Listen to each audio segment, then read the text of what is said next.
만약 지금 당신이 알고 있는 모든 위생 상식이 한때는 위험한 행위로 여겨졌다면요. 만약 목욕을 했다는 이유만으로 죽을 수도 있다고 믿었던 시대가 있었다면요. 여러분, 지금 이 영상을 보고 계시다면 아마 오늘 아침에 샤워를 하셨을 겁니다. 어쩌면 어젯밤에도 하셨을지 모르죠. 그런데 지금으로부터 불과 수백 년 전 유럽의 왕과 귀족들은 평생 동안 손가락으로 꼽을 수 있을 만큼만 목욕을 했습니다. 그리고 그것을 자랑스럽게 여겼습니다. 오늘 저는 여러분에게 화려한 드레스와 거대한 성 뒤에 숨겨진 악취의 역사를 보여드리려 합니다. 이 영상 끝까지 보시면 왜 태양왕 루이 14세의 입에서 끔찍한 악취가 났는지, 왜 상류층 귀부인이 아들의 머리에서 이를 잡는 것이 일상이었는지, 그리고 왜 깨끗함이 곧 죄악이 되었는지 알게 되실 겁니다. 그 모든 것은 단 하나의 종교적 선언에서 시작되었습니다. 이 채널은 역사 속에 묻혀있던 충격적인 진실들을 파헤치는 곳입니다. 우리가 당연하게 여기는 것들이 사실은 얼마나 오랜 투쟁과 변화를 거쳐 만들어졌는지 그 이야기를 들려드립니다. 아직 구독을 안 하셨다면 지금 구독 버튼을 눌러주세요. 좋아요 하나가 이런 이야기를 더 많은 분들께 전달하는 힘이 됩니다. 오늘 우리는 인류 역사상 가장 불결했던 시대로 떠납니다. 세례가 평생 유일한 목욕이었던 시대, 중세 유럽의 반목욕 문화 속으로. 이야기의 시작점으로 가려면 우리는 먼저 로마로 돌아가야 합니다. 고대 로마인들에게 목욕이란 단순히 몸을 씻는 행위가 아니었습니다. 그것은 삶 그 자체였습니다. 거대한 공중 목욕탕 테르메는 도시마다 세워졌고 황제부터 평민까지 모든 시민들이 그곳에서 하루를 시작하고 마무리했습니다. 목욕탕은 사교의 장소였고 정치가 논의되는 곳이었으며 철학이 토론되는 공간이었습니다. 카라칼라 황제가 지은 욕장은 한 번에 1600명이 동시에 목욕할 수 있을 정도로 거대했습니다. 뜨거운 물이 콸콸 쏟아지는 수로 시스템, 증기가 피어오르는 열탕, 차가운 물로 마무리하는 냉탕까지. 로마인들은 목욕을 의료행위로 여겼습니다. 히포크라테스의 체액론에 따라 목욕은 몸 안의 체액 균형을 맞추는 과학적 치료법이었던 것입니다. 그러나 서기 476년 서로마 제국이 무너졌습니다. 게르만족의 침입과 함께 수도 시설이 파괴되었고 도시 인구는 급격히 줄어들었습니다. 거대한 공중 목욕탕을 유지할 경제력도 기술력도 사라졌습니다. 하지만 목욕 문화가 사라진 진짜 이유는 그보다 훨씬 더 깊은 곳에 있었습니다. 새로운 지배 세력이 등장했습니다. 바로 기독교 교회입니다. 4세기 성 제롬이라는 이름의 교부가 있었습니다.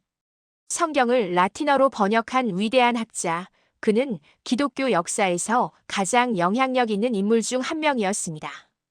그런데 이 성 제롬이 당시 믿음의 처녀들에게 보낸 편지에서 한 가지 놀라운 선언을 합니다. 뜨거운 물에 몸을 담그는 것은 성적 욕망을 자극한다. 순결을 지키고자 하는 자는 절대로 뜨거운 목욕을 해서는 안 된다. 더 나아가 그는 이렇게 말했다고 전해집니다. 세례를 받은 자는 다시 목욕할 필요가 없다. 왜냐하면 세례로 이미 모든 죄가 씻겨졌으니 육체를 다시 씻는 행위는 불필요하다는 것이었습니다.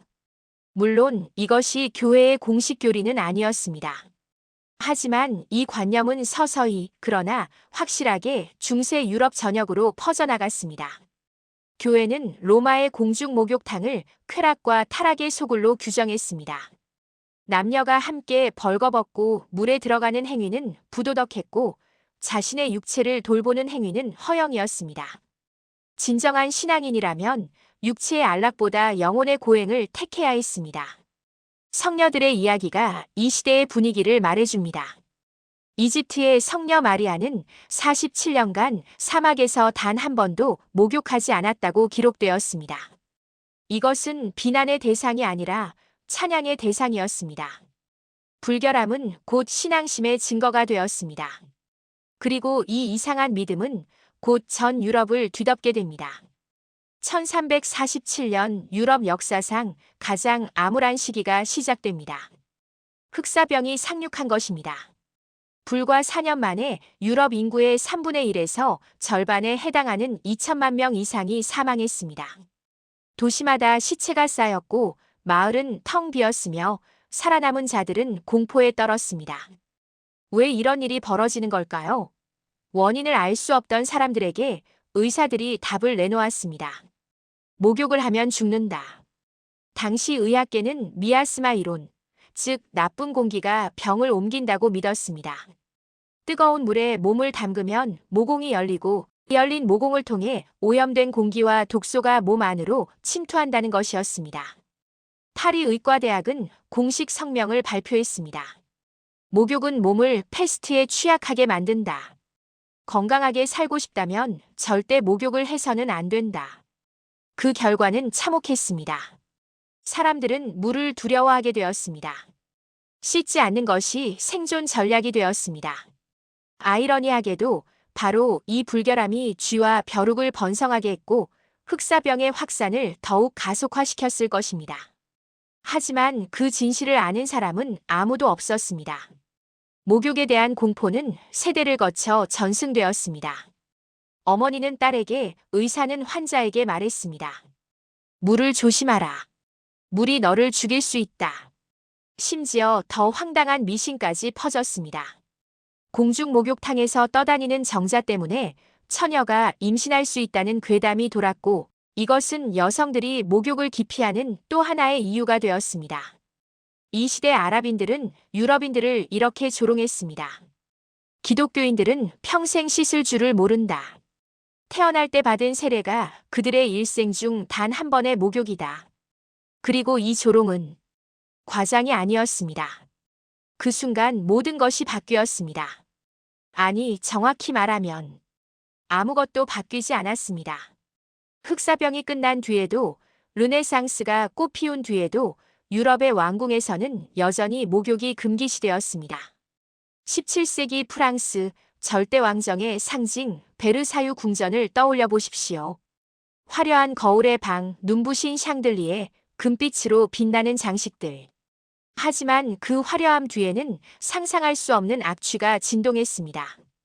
베르사유 궁전에는 당시 귀족과 하인 등 약 10,000명이 거주했지만 병기는 고작 274개뿐이었습니다.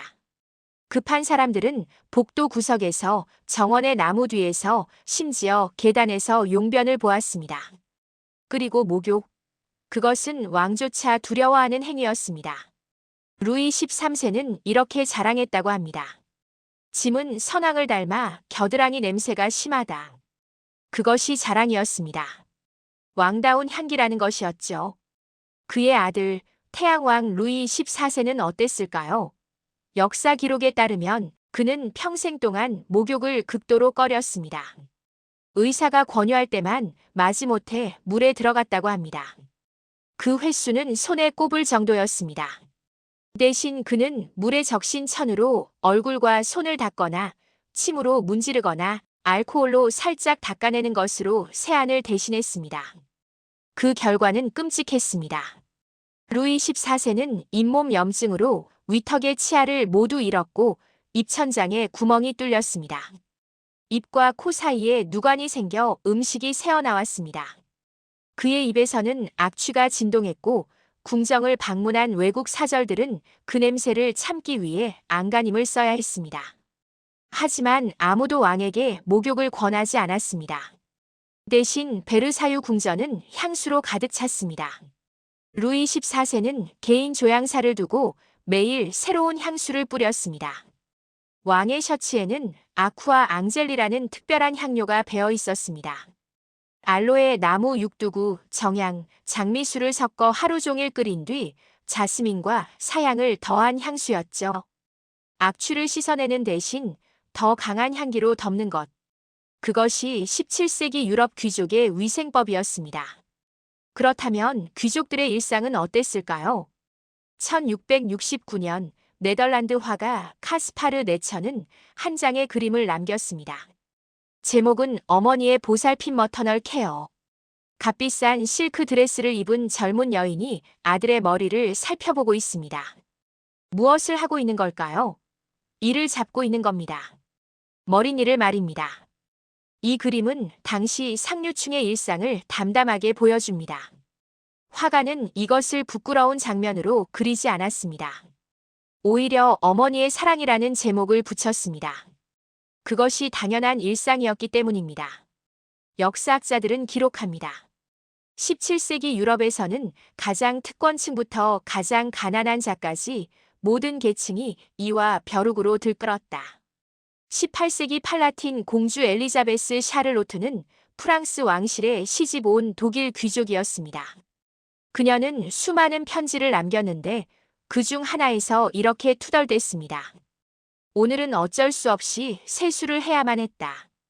어쩔 수 없이 세수를 했다는 것입니다.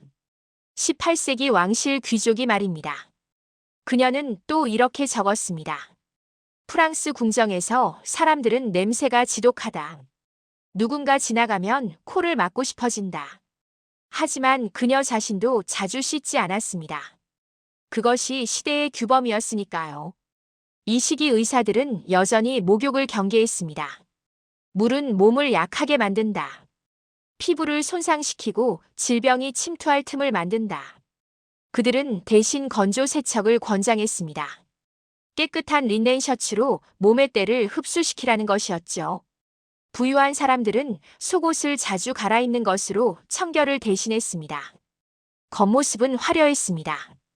하지만 그 화려한 드레스 속에서 벼룩이 뛰어다니고 있었습니다. 여기서 한 가지 짚고 넘어가야 할 것이 있습니다. 모든 중세 유럽인이 평생 단 한 번도 목욕하지 않았다는 것은 과장입니다. 실제로 중세 초기에는 공중 목욕탕이 여전히 운영되었고 십자군 전쟁 이후 이슬람의 목욕 문화가 유럽에 다시 전해지기도 했습니다. 중세의 수도원에서는 주기적인 세면을 규칙으로 정하기도 했습니다. 그러나 분명한 것은 목욕에 대한 부정적 인식이 수백 년 동안 유럽 사회 전반에 깊이 뿌리내렸다는 사실입니다. 왜 이런 일이 벌어졌을까요? 첫째, 종교적 금욕주의가 있었습니다. 육체를 돌보는 것은 허영이고 영혼만이 중요하다는 믿음. 불결함을 감내하는 것이 곧 신앙의 증거라는 관념. 둘째, 잘못된 의학 지식이 있었습니다. 물이 질병을 옮긴다는 미아스마 이론, 모공을 통해 독소가 침투한다는 믿음. 이것은 당대 최고의 의학자들이 진지하게 가르친 과학이었습니다. 셋째, 인프라의 붕괴가 있었습니다. 로마 시대의 수도 시설이 파괴된 후 깨끗한 물을 대량으로 공급할 방법이 사라졌습니다. 목욕은 부유층에게조차 번거롭고 비용이 많이 드는 일이 되었습니다. 그리고 마지막으로 사회적 관성이 있었습니다. 모든 사람이 씻지 않으면 아무도 씻지 않는 것이 당연해집니다. 악취는 더 이상 악취가 아니라 일상이 됩니다. 그것이 바로 중세 유럽에서 벌어진 일입니다. 진정한 변화가 시작된 것은 19세기였습니다. 세균 이론이 등장하고 물이 질병을 옮기는 것이 아니라 오히려 청결이 건강의 기초라는 사실이 과학적으로 증명되었습니다. 그제서야 수백 년의 어둠이 걷히기 시작했습니다. 지금 우리는 매일 샤워를 합니다. 그것이 당연한 일이라고 생각합니다.